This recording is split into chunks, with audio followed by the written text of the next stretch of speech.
Hello, my name is Ed Blomdahl, once again, and I'm here to do another video over. The last video I did on the subject was called Viewpoints on Science. The content was fine, but it was a little rough because I didn't allow enough room up here for my head, if you watch it, and it was kind of dark. And I was trying to control the sunlight, and I had a really hard time, and things didn't look right. So I decided to do it over, and this time call it Perspectives on Science. It's the same basic idea.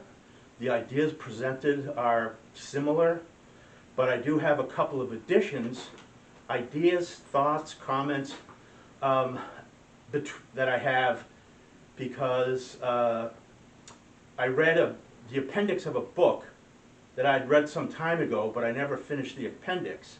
So I had some spare time and I thought I'd read the appendix, and out of that appendix came a couple of interesting ideas, and I'm going to share those with you during this video. So, the chosen scientist. Well, I'm looking at it, and if Donald Trump can call himself a stable genius because nobody else will, and a group of people can call themselves, the chosen people, then why can't I call myself the chosen scientist? And so that's just sort of the phrase used somewhat, in fun a little bit, no doubt, but there it is. All right, before we get started, let me read my note that I always read, and it is this. As with all my other videos and papers, all ideas and conclusions presented in this video are mine and mine alone. I neither sought nor received any assistance from anyone at any time. No one does the work I do because no one thinks I do. That last line isn't simply hubris. I tend to come at science in a very different way than most scientists do, physicists and related field. While they lead with mathematics, I lead with coming up with a conceptual view of the underlying physical system. So when you're looking at any of my videos, there's really no math whatsoever. It's not because I don't know it, it's just because I don't think I need it. As I've said before on other videos, if the concept is correct, right, the concept is correct of how the system works, you've understood how the system works, the mathematics will follow, right? If the concept is correct, not a concept, a correct concept, the math will just fall out from that. You don't need to have any kinds of strange ideas about, magic fields and magic particles that do everything you want them to do, right? The math will just follow.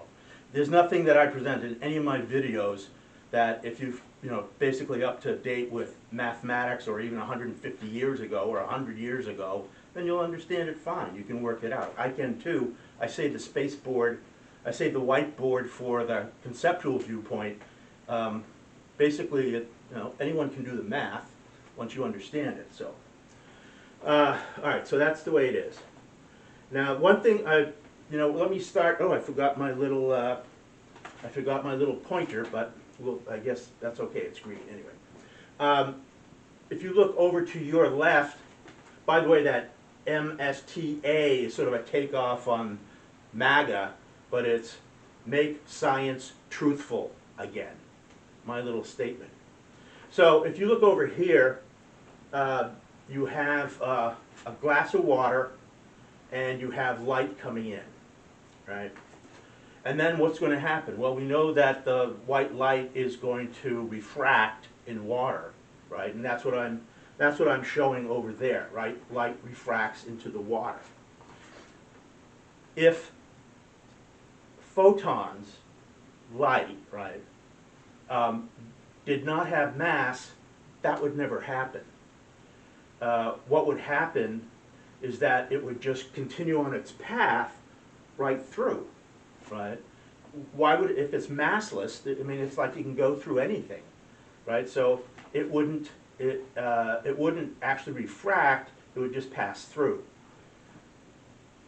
The same over here, we know this, white light coming into a prism will go through and start to bend, and as it comes out the other side, it disperses. As far as I know, water simply refracting in light will not cause a dispersion of light into the various colors. Like going to a pond, right? You don't see colors in the water spreading out. What you need is at least water and then some glass or something else, and then or here you just need the prism, right, to make it happen. But water, light doesn't diffract basically in water. You need some type of glass or whatever, and there's plenty of experiments that show that. Photons have mass. I pointed that out before and I'm going to talk to it again about the appendix that I read, that if you had a large, massive object, you can say like the sun, and you had light coming by, it would bend. And Newton understood this, and I'm sure there's others that maybe even predated Newton. I don't know. I'm not a science historian, but they might know. But Newton understood this. Scientists at the time understood this, that light bends within a massive gravity field, right? A huge mass makes a gravity field. Light, if it's high enough, close enough, will bend, right? And I said, it has to have a mass, because if it doesn't, then Newton's third law of motion, right, basically equal and opposite, would be breached, right? If the large mass exerts a gravitational field on the light, no matter how minute, has to force its own field upon the object. I mean, that's what Newton's third law of motion would basically have us understand. If that doesn't happen, light is massless, then it wouldn't happen. Light would not bend in a gravitational field under Newton's law, right? But as we'll see, well, and I've said it before, right? It's not a big secret, and it's nothing against Mr. Einstein, although people would, say that. Has nothing to do with that.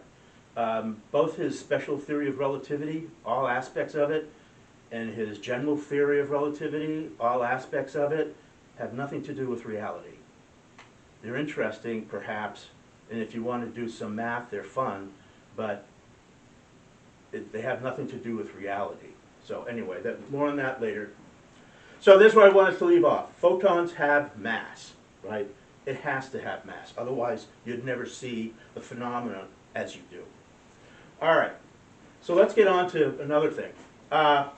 Before the Big Bang, right, there's a lot of postulating about what happened. No one knows what happened before what we think was the Big Bang. Just what is it? No one knows. And I say not even me. I don't know. And the Big Bang is a currently accepted thinking. It seems to be right with all the background cosmic microwave radiation. So that's okay. But before that, you can postulate all you want. Nobody really knows. Yeah, and the other thing is you get nothing from nothing, right? If something exists, it had to be something. And if you have nothing, curled up, a singularity somewhere based on with nothing, it's not going to happen. Matter is not going to come forth from that. So it's interesting to think about, what happened.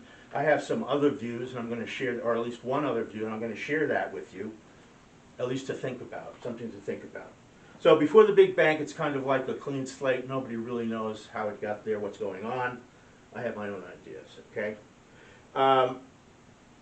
One of the ideas is a multiverse. In other words, there's not just our universe, but there's an infinite number of copies of our universe, right? And I call this one the bubble wrap model, right? Because it's like bubble wrap that you get and you pop it and the kids love it. Yeah, I mean it's sort of like that.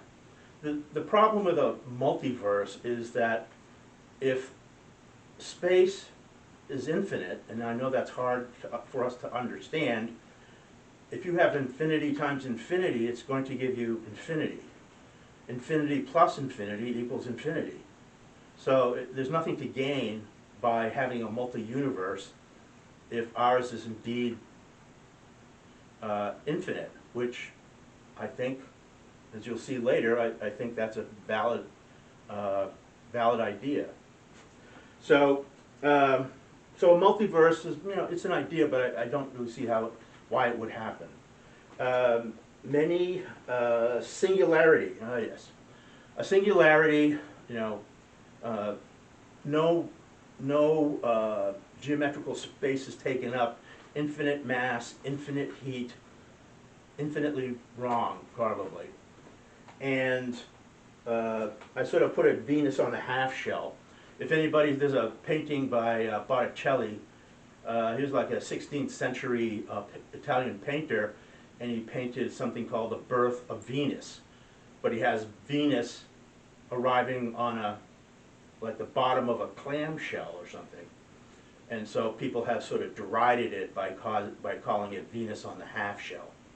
But the singularity is sort of like maybe the grain of sand within the oyster, right? The grain of sand gets in there, it goes back and forth with the oyster's movements or whatever, and eventually it turns out to be a pearl. So I mean that's sort of the idea. It starts at something and then makes its way into becoming the universe, the pearl, as you will. I don't think the singularity theory really works well.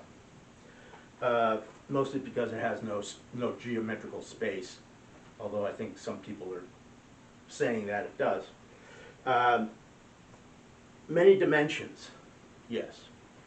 Well, this goes with string theory and M theory. String theory has 10.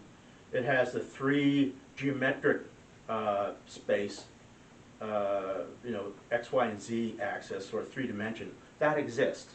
Even if space contains nothing, it exists. So it's unique in that respect.